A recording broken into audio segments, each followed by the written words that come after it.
We're joined now by Bill Baruch of Blue Line Futures for a look at some commodity trading ideas for the week ahead. Bill, thanks so much for coming on the show. Thanks for having me on again. It's always a pleasure to join you. What about crude oil? Would you be a buyer of crude at current prices of about $61? I'll tell you what, I'm probably as bullish crude oil as anybody out there, and I think we could see $100 18 months out as this all plays out, but I'm not a buyer right here, right now. And that's because you have OPEC this week, Thursday. We may have a conclusion Thursday. We've seen it drag into Friday and even over the weekend at sometimes.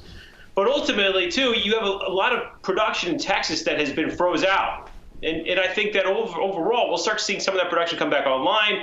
You know, maybe the markets are priced in the worst of the situation. We could as well see OPEC bring a little production back online. Russia certainly wants to, and I'm sure others will agree. Saudi Arabia plans on bringing back their unilateral cut of 1 million barrels per day that they did through February and March. So there is some production that comes back online.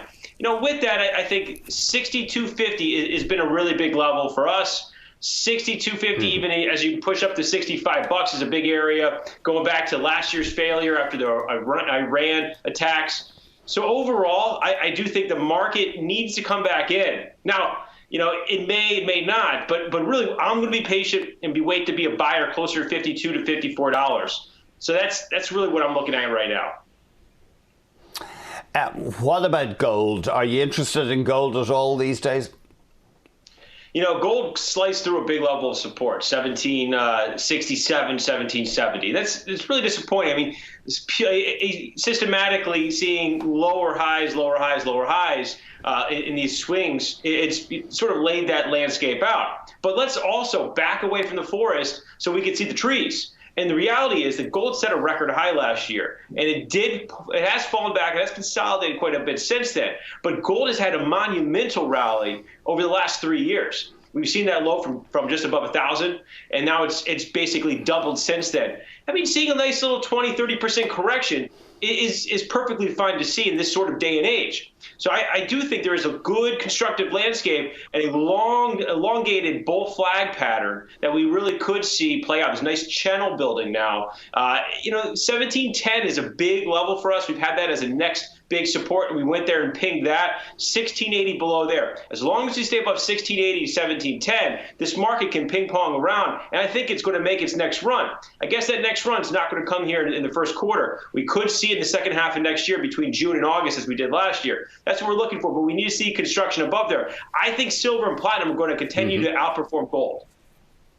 Silver and platinum will do. Why is that? Why would they do better?